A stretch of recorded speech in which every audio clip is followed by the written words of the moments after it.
Thanks for watching ERi-TV, dear viewers. Welcome to our news broadcast. First, a quick look at the major headlines for this evening.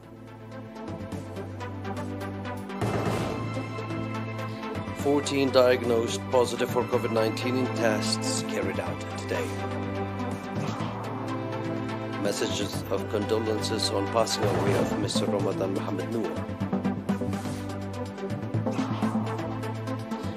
Russia announces withdrawal of 10,000 troops after drills near Ukraine. South Korea's Moon pledges final push for peace with the North. Announcement from the Ministry of Health. 14 patients have been diagnosed positive for COVID-19 in tests carried out today at testing stations in the Central Region. On the other hand, 11 patients who have been receiving medical treatment in hospitals in the Central Region have recovered fully and have been discharged from these facilities. The total number of recovered patients has accordingly increased to 7,784, while the number of deaths stands at 76. The total number of confirmed cases in the country to date has increased to 8,063.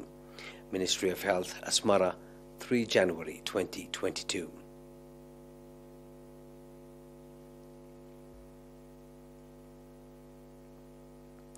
Ambassadors, charge aid affairs, consuls, members of the diplomatic corps, as well as heads of the UN offices in Eritrea are expressing condolences to the people and government of Eritrea on the passing away of veteran freedom fighter and one of the pioneers and prominent leaders of the Eritrean liberation struggle, Mr. Ramadan Mohammed Noor. The members of the diplomatic community and the heads of the UN offices expressed their condolences during signing of the Book of Condolence that is opened at the Denton Hall here in Asmara.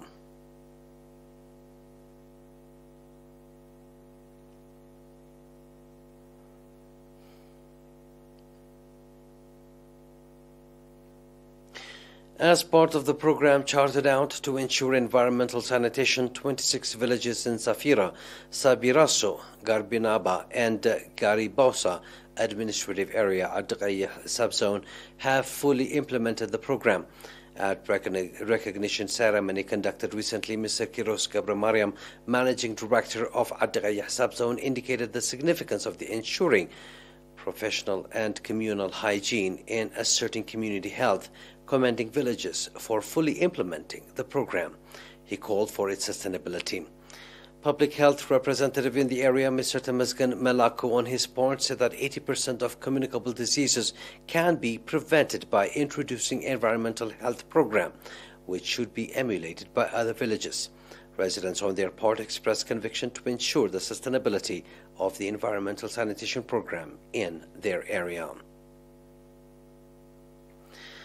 The Community Dairy Farming Project, initiated in Dubarwa by Halhala National Agricultural Research Institute and the Southern Regional Agricultural Expansion in cooperation with partners, is registering encouraging results. According to Mr. Iskander Tesfai, livestock breeding expert in Halhala National Agriculture Research Institute, the objective of the project is to boost milk production by providing dairy cattle to farmers in villages and suburban centers with a view to improve their income. He further noted that the project was initiated in mid-2014 by providing one dairy cow each to 20 farmers in 7 villages of Dubarwa subzone and has extended to 51 farmers in 19 villages, as each farmer is expected to hand over the first dairy cow to other farmers. Livestock breeding expert in Dubarwa subzone, Mr. Jonas Orwa Mikhail, on his part, indicated that support is being provided to farmers in terms of professional advice, animal fodder, and capital. He also stated that most farmers give commendable treatment to their livestock, that several of them have already owned 2 to 5 dairy cows. Beneficiaries of the project from the Adilogo and Gazalamza, on their part, indicated that the dairy cattle provide ample milk, that they have been able to repay their loans and possess dairy cattle of their own.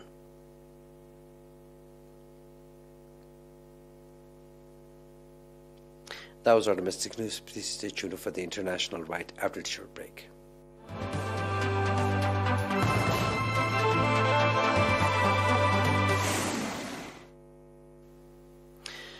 Russia announced Saturday that more than 10,000 troops had finished month-long drills near Ukraine amid Western accusations that Moscow was plotting an invasion of its ex-Soviet neighbor. The Defense Ministry said in a statement that the drills for Southern Military District forces had taken place in a host of southern regions, including Rostov, Krasnodar, and Crimea. But the drills also took place further afield, including in Stavropol, Astrakhan, North Caucasus republics, and even in Armenia, Russia's Caucasus ally. The Defense Ministry said the troops were returning to their permanent bases and that standby units would be readied for the New Year's holidays. Western countries have accused Russia of massing upwards of 100,000 troops near Ukraine ahead of a possible winter invasion. According to Kiev's estimates, the number of Russian troops along Ukraine's border has increased from around 93,000 troops in October to 104,000 now. Russia says it is free to move its forces on its territory how it sees fit and denies that it is planning a large-scale attack. South Korean President Moon Jae-in has promised to use his last months in office to push for a diplomatic breakthrough with North Korea, despite Pyongyang's silence and his efforts to secure a declaration of peace between the two countries.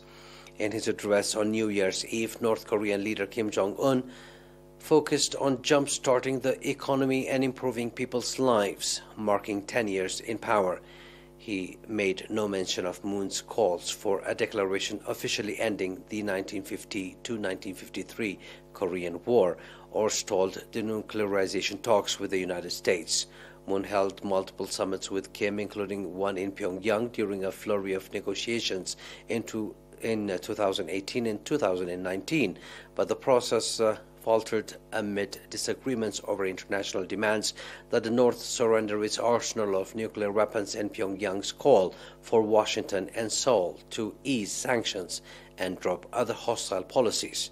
The South goes to the polls on March 9 with the ruling party Lee Jae-myung currently leading his rivals in our opinion polls.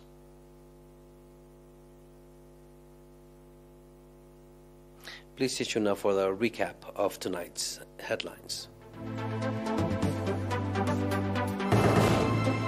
14 diagnosed positive for COVID-19 in tests carried out today. Messages of condolences on passing away of Mr. Ramadan Mohammed Noor. Russia announces withdrawal of 10,000 troops after drills near Ukraine. South Korea's Moon pledges final push for peace with the North.